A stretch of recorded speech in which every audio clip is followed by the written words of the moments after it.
Hi, it's Grandpa Al. Our story today is going to be The Velveteen Rabbit. There once was a Velveteen Rabbit, and in the beginning, he was really splendid. He was fat and bunchy, as a rabbit should be. His coat was spotted brown and white. He had real thread whiskers, and his ears were lined with pink sateen. On Christmas morning, when he sat wedged in the top of the boy's stocking with a sprig of holly between his paws, the effect was charming. There were other things in the stocking: nuts and oranges, and a toy engine, and chocolate almonds, and a clockwork mouse. But the rabbit was quite the best of all. For at least 2 hours, the boy loved him. And then aunts and uncles came to dinner, and there was a great rustling of tissue paper and unwrapping of parcels. And in the excitement of looking at all the new presents, the Velveteen Rabbit was forgotten.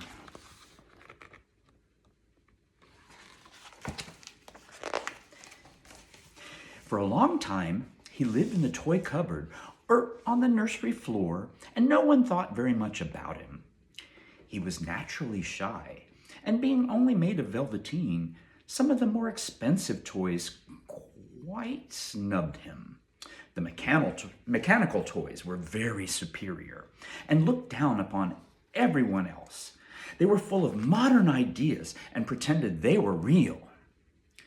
The model boat, who had lived through 2 seasons and lost most of his paint, caught the tone from them and never missed an opportunity of referring to his rigging in technical terms.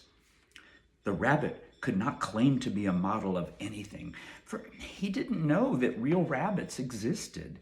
He thought they were all stuffed with sawdust like himself, and he understood that sawdust was quite out of date and should never be mentioned in modern circles.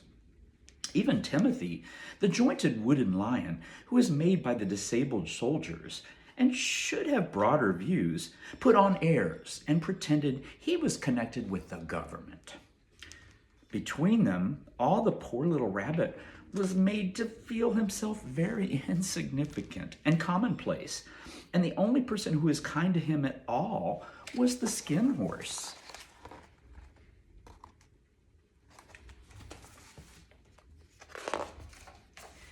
The skin horse had lived longer in the nursery than any of the others. He was so old that his brown coat was bald in patches and showed the seams underneath, and most of the hairs in his tail had been pulled out to string bead necklaces. He was wise, for he had seen a long succession of mechanical toys arrive to boast and swagger, and by break their mainsprings and pass away, and he knew that they were only toys and would never turn into anything else. For nursery magic is very strange and wonderful, and only those playthings that are old and wise and experienced like the skin horse understand all about it.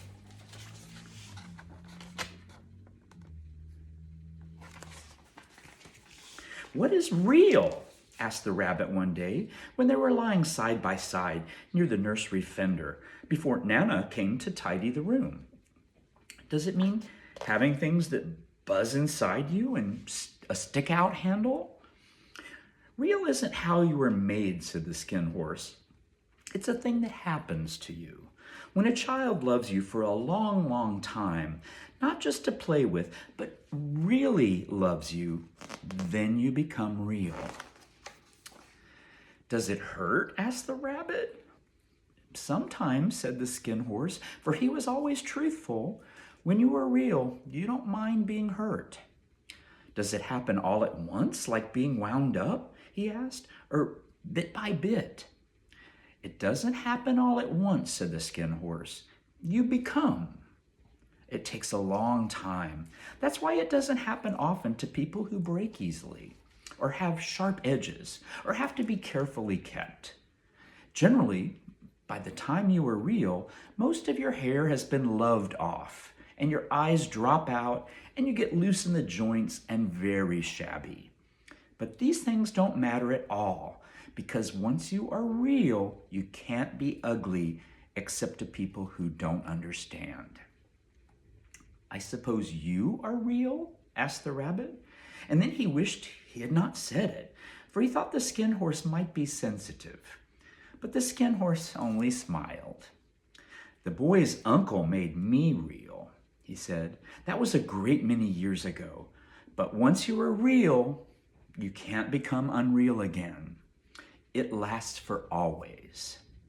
The rabbit sighed. He thought it would be a long time before this magic called real would happen to him. He longed to become real, to know what it felt like, and yet the idea of growing shabby and losing his eyes and whiskers was rather sad. He wished that he could become it without these uncomfortable things happening to him. There was a person called Nana who ruled the nursery. Sometimes she took no notice of the playthings lying about, and sometimes, for no reason whatever, she went swooping around like a great wind and hustled them away in cupboards. She called this tidying up, and the playthings all hated it, especially the tin ones. The rabbit didn't mind it so much, for wherever he was thrown, he came down soft. One evening, when the boy was going to bed, he couldn't find the china dog that always slept with him.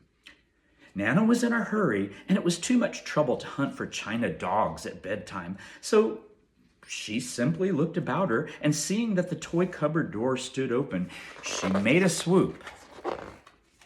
"Here," she said, "take your old bunny. He'll do to sleep with you." And she dragged the rabbit out by one ear and put him into the boy's arms. That night, and for many nights after, the Velveteen Rabbit slept in the boy's bed. At first, he found it rather uncomfortable, for the boy hugged him very tight, and sometimes he rolled over on him, and sometimes he pushed him so far under the pillow that the rabbit could scarcely breathe. And he missed, too, those long moonlight hours in the nursery when all the house was silent and his talks with the skin horse. But very soon, he grew to like it, for the boy used to talk to him and made nice tunnels for him under the bedclothes that he said were like the burrows that real rabbits lived in. And they had splendid games together in whispers when Nana had gone away to her supper and left the nightlight burning on the mantelpiece. And when the boy dropped off to sleep, the rabbit would snuggle down close under his little warm chin and dream, with the boy's hands clasped close around him all night long.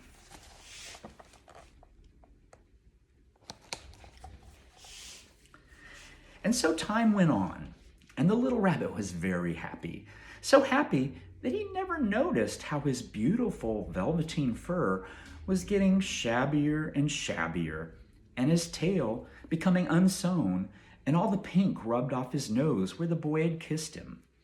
Spring came, and they had long days in the garden, for wherever the boy went, the rabbit went too. He had rides in the wheelbarrow and picnics on the grass, and lovely fairy huts built for him under the raspberry canes behind the flower border. And once, when the boy was called away suddenly to go out to tea, the rabbit was left out on the lawn until long after dusk, and Nana had to come and look for him with the candle because the boy couldn't go to sleep unless he was there. He was wet through with the dew and quite earthy from diving into the burrows the boy had made for him in the flower bed, and Nana grumbled as she rubbed off with him in a corner of her apron. "You must have your old bunny," she said. "Fancy all that fuss for a toy." The boy sat up in bed and stretched out his hands. "Give me my bunny." "You mustn't say that. He isn't a toy. He's real." When the little rabbit heard that, he was happy, for he knew that what the skin horse had said was true at last. The nursery magic had happened to him, and he was a toy no longer. He was real. The boy himself had said it.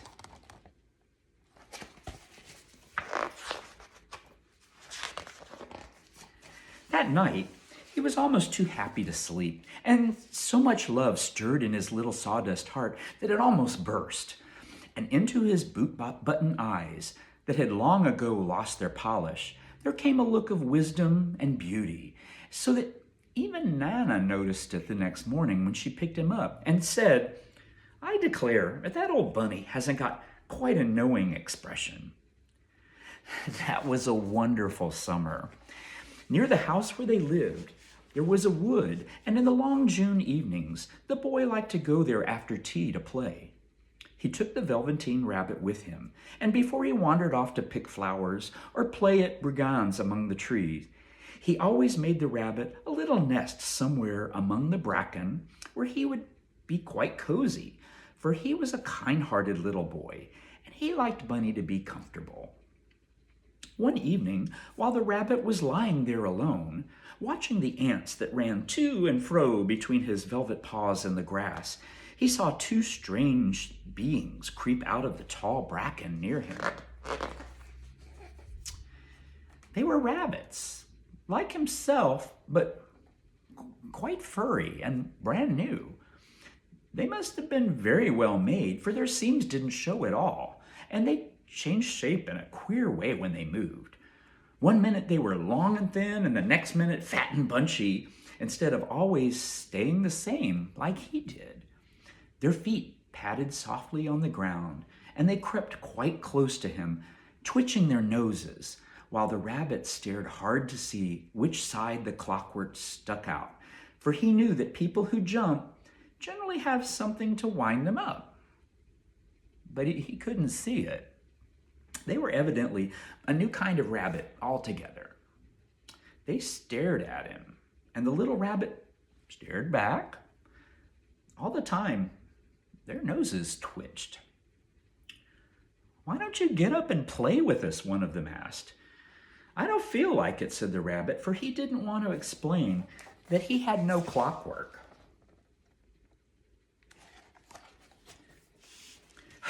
"Ho!" said the furry rabbit. "It's as easy as anything," and he gave a big hop sideways and stood on his hind legs. "I don't believe you can," he said. "I can," said the little rabbit. "I can jump higher than anything." He meant when the boy threw him, but of course he didn't want to say so.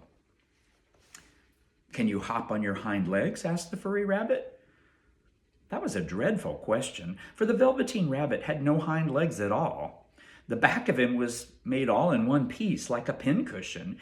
He sat still in the bracken and hoped that the other rabbits wouldn't notice.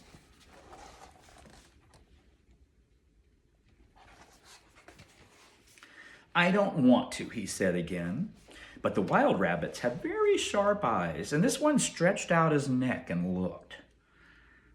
"He hasn't got any hind legs," he called out. "Fancy a rabbit without any hind legs," and he began to laugh. "I have," cried the little rabbit. "I have got hind legs. I'm sitting on them." "Then stretch them out and show me like this," said the wild rabbit, and he began to whirl around and dance till the little rabbit got quite dizzy. "I don't like dancing," he said. "I'd rather sit still." But all the while, he was longing to dance, for a funny new tickly feeling ran through him, and he felt he would give anything in the world to be able to jump around like these rabbits did. The strange rabbit stopped dancing and came quite close.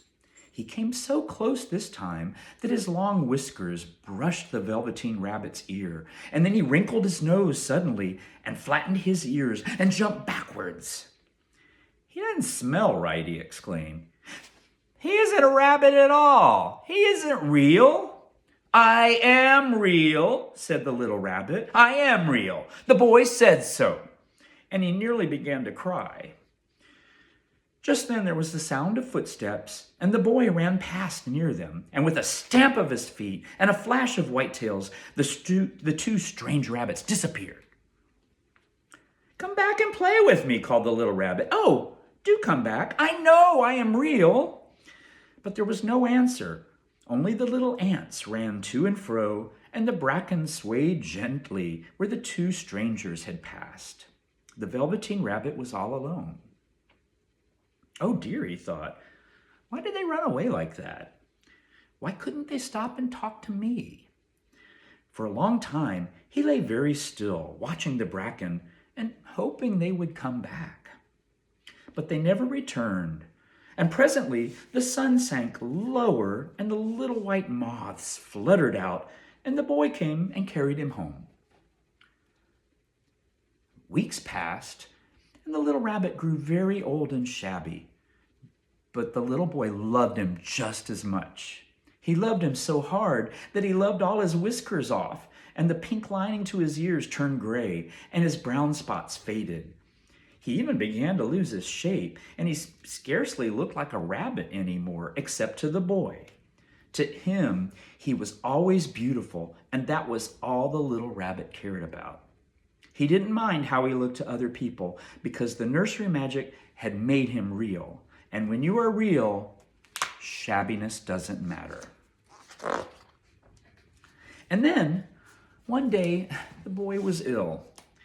His face grew very flushed, and he talked in his sleep, and his little body was so hot that it burned the rabbit when he held him close. Strange people came and went in the nursery, and a light burned all night. And through it all, the little Velveteen Rabbit lay there, hidden from sight under the bedclothes. And he never stirred, for he was afraid that if they found him, someone might take him away, and he knew that the boy needed him.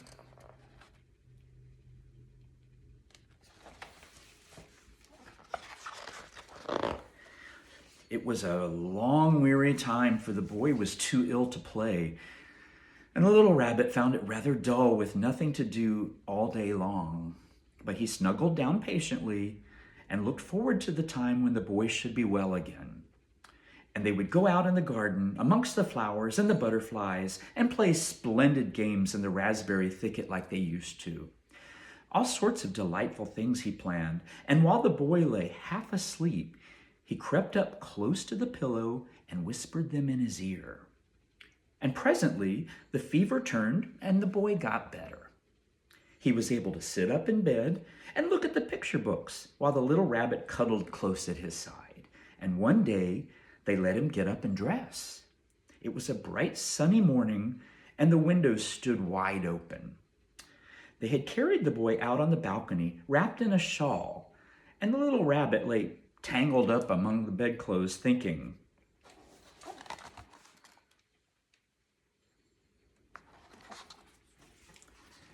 the boy was going to the seaside tomorrow. Everything was arranged, and now it only remained to carry out the doctor's orders. They talked about it all while the little rabbit lay under the bedclothes with just his head peeping out and listened. The room was to be disinfected, and all the books and toys that the boy had played with in bed must be burned. Hooray, thought the little rabbit. Tomorrow we shall go to the seaside. For the boy had often talked of the seaside, and he wanted very much to see the big waves coming in, and the tiny crabs, and the sand castles. Just then, Nana caught sight of him. How about his old bunny, she asked.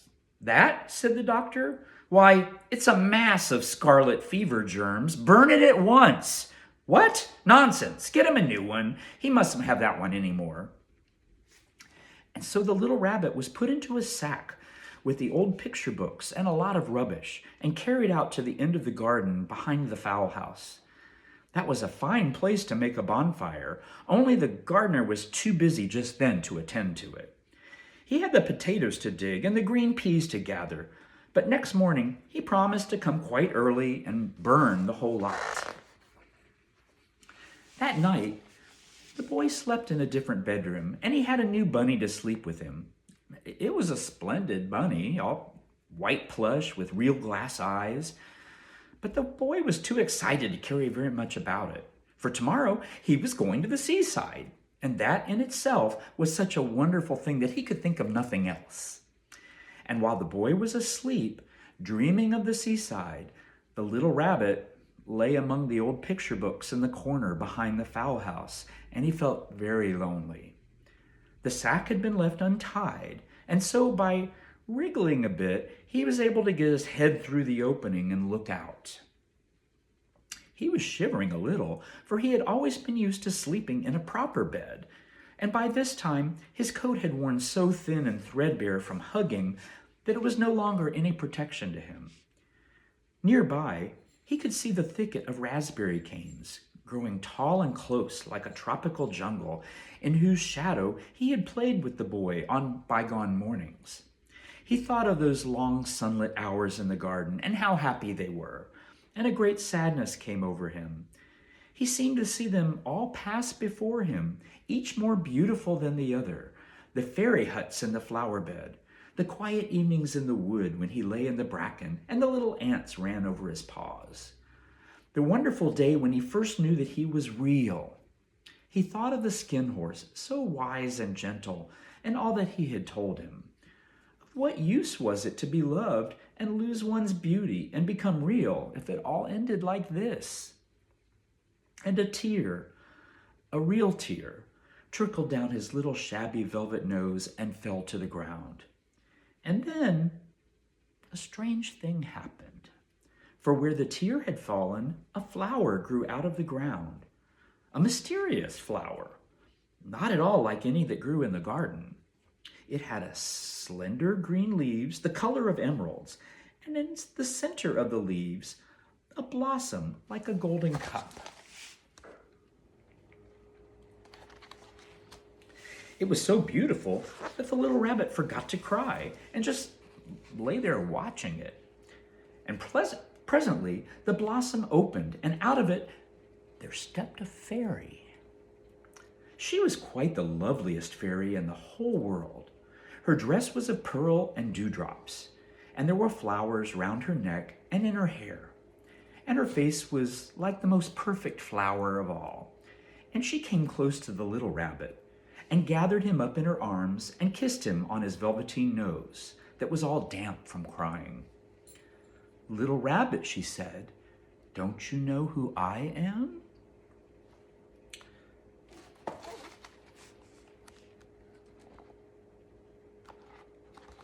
The rabbit looked up at her, and it seemed to him that he had seen her face before, but he couldn't think where.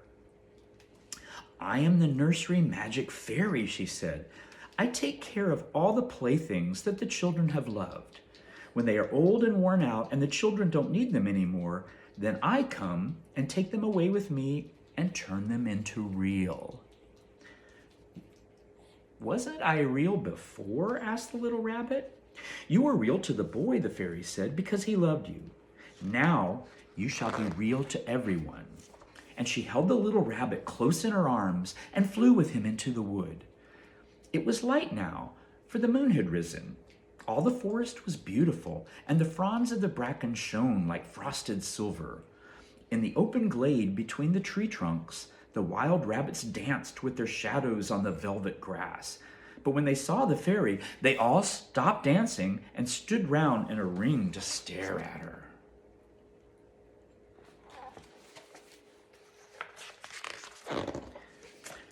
"I brought you a new playfellow," the fairy said. "You must be very kind to him and teach him all he needs to know in Rabbitland, for he is going to live with you forever and ever." And she kissed the little rabbit again and put him down in the grass. "Run and play, little rabbit," she said.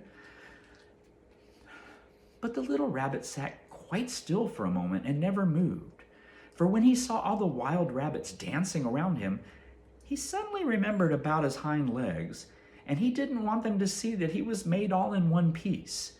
He did not know that when the fairy kissed him that last time, she had changed him altogether.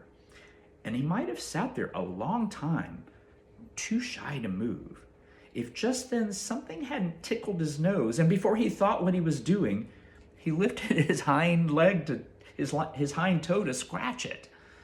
And he found that he actually had hind legs. Instead of dingy velveteen, he had brown fur, soft and shiny. His ears twitched by themselves, and his whiskers were so long that they brushed the grass. He gave one leap, and the joy of using those hind legs was so great that he went springing about the turf on them, jumping sideways and whirling round as the others did. And he grew so excited that when at last he did stop to look for the fairy, she had gone. He was a real rabbit at last, at home with the other rabbits. Autumn passed, and winter, and in the spring, when the days grew warm and sunny, the boy went out to play in the wood behind the house. And while he was playing, 2 rabbits crept out from the bracken and peeped at him. One of them was brown all over, but the other had strange markings under his fur, as though long ago he had been spotted, and the spots still shone through.